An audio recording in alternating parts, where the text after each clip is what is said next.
Nosotros en el programa defendido en las calles, en las plazas, en los debates, en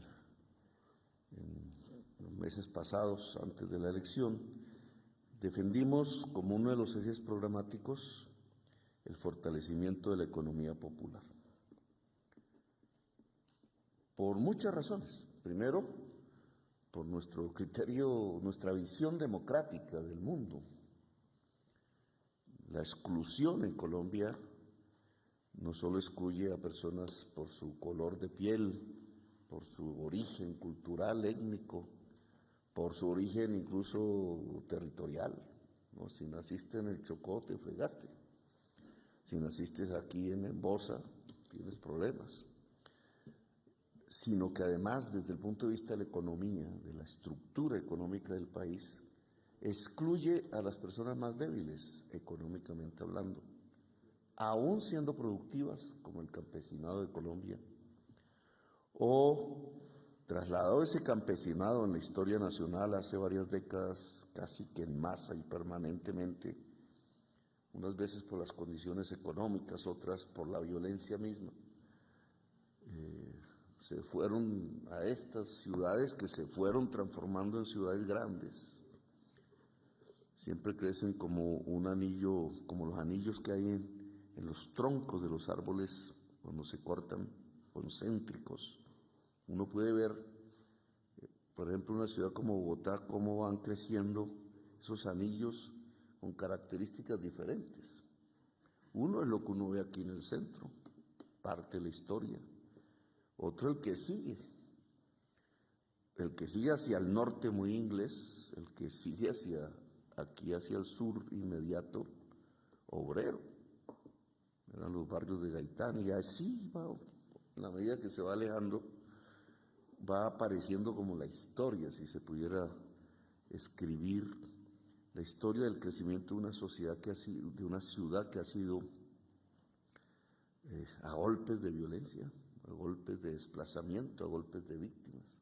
No les decían así, pero cuando uno va y mira barrios como la Estrada aquí, hacia el occidente de Bogotá, o el mismo Santa Isabel, aquí un poco al sur, hay gente que viene de Boyacá, gente que viene del Tolima. ¿Y por qué vinieron?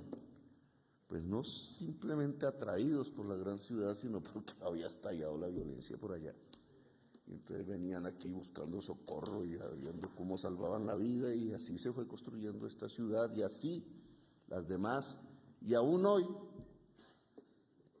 en masa casi, ese desplazamiento de la economía popular campesina hacia las ciudades ha terminado construyendo la economía popular de las ciudades. Porque no se trasladó en general a que el campesino, como sucedió en Europa o en Estados Unidos, se volviera un obrero de una empresa industrial enorme, porque no se desarrolló la industria.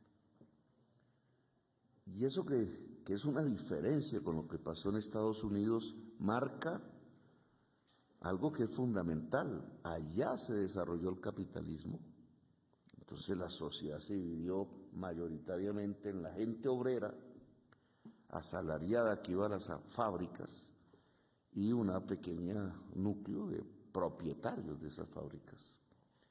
Esa es la historia de ese mundo desarrollado. Ahora un poco diferente, pero aquí no hubo eso propiamente, excepto algunas regiones industrializadas, en Medellín, en Bogotá al norte, en Zipaquirá, en Soacha. Realmente la masa campesina que perdió sus tierras se desplazó a la ciudad y no encontró la fábrica. Encontró cómo defenderse a sí mismos, cómo tratar de sacar la familia adelante en medio de muchísimos problemas. El rebusque, que llaman popularmente, se convirtió en la fórmula económica que durante décadas y generaciones ha permitido, más mal que bien, que la mayor parte de la población colombiana sobreviva. Ese instrumento ha sido la economía popular. Ha sido construido por la gente, no ha sido construida por el Estado. porque ni la fábrica grande del capitalista se produjo, con muy pocas excepciones, ni la economía socialista del Estado, como en otros países, tampoco. Y entonces aquí, ¿cómo se defendió la gente? Pues por sí misma. Eso marca parte de la idiosincrasia colombiana. Nos volvió individualistas, indudablemente. No nos volvió socialistas. Si hubieran sido grandes decenas de miles de obreros, pues otras ideas políticas hubieran surgido, otro tipo de organizaciones. Pero no. Entonces fue una familia defendiéndose a sí misma contra la corriente, y eso fue generando una idiosincrasia que nos ha afectado, pero también nos ha hecho resistentes, porque vienen las crisis y la gente se defiende, porque la gente no espera que el Estado sea el que termine salvando la situación, la gente se defiende a sí misma. Eso tiene su más, pero también su menos, porque el individualismo también empobrece, porque muchas oportunidades que se podrían construir si nos juntáramos se pierden, porque al final la ausencia de la organización pues nos vuelve más débiles de lo que somos, porque no incidimos en el Estado y al final mucho del poder está dentro del Estado, porque las leyes no se hacen entonces en función de esa economía popular, sino al contrario, en contra. ¿Cuáles leyes protegen al campesinado de Colombia? Si hasta mencionar la palabra campesinado en la Constitución, que no está. Hoy, ahí están pasando en el Congreso el proyecto de reforma de la Constitución. Eso lleva, yo voté, era parlamentario y voté a favor. Y pasó todo el periodo ese de campañas y ahora soy presidente y estoy firmando la primera vuelta legislativa. Todavía le falta la mitad para que la palabra campesinado aparezca en la Constitución. Claro, ¿por qué se oponen? Porque si la palabra aparece, el campesinado es sujeto de derechos, algo que es tan lógico, tan obvio, pero aparece explícitamente en la Carta Magna, pues entonces hay que garantizar esos derechos.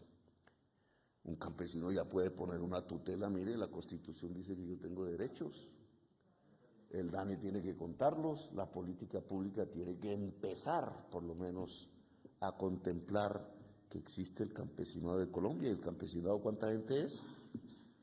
11 millones, dicen nuestras estadísticas, 11 millones de 50, de pronto más. Entonces no estamos hablando de cualquier grupo por allá marginal y minoritario, estamos hablando de una parte sustancial de la sociedad colombiana que, entre otras, es la que más produce la comida de Colombia, como ustedes aquí lo saben. La comida no la produce el gran empresario agrario, la comida la produce el campesino y no tiene derechos. Y eso es parte de la economía popular. Entonces, lo que hoy llamamos economía popular no ha sido construida ni por el Estado ni por la gran empresa, ha sido construida por la misma gente. Y es una red compleja, diversa, extendida, tiene el 80% de los puestos de trabajo del país. Es decir, la economía popular es la que permite que la gente trabaje. Si no existiera el desempleo, que lo suman mal, ¿cierto? Porque el desempleo, ¿cómo lo suman? Ustedes dicen en la última estadística, dice 9.5%, ¿de qué? Entonces, de la población que llaman económicamente activa, ¿es cierto? Y la población que llaman económicamente activa, resulta que la mitad está en la economía popular, más o menos, de acuerdo al DANE. La mitad es que es un trabajo que se creó en la persona misma, un vendedor ambulante.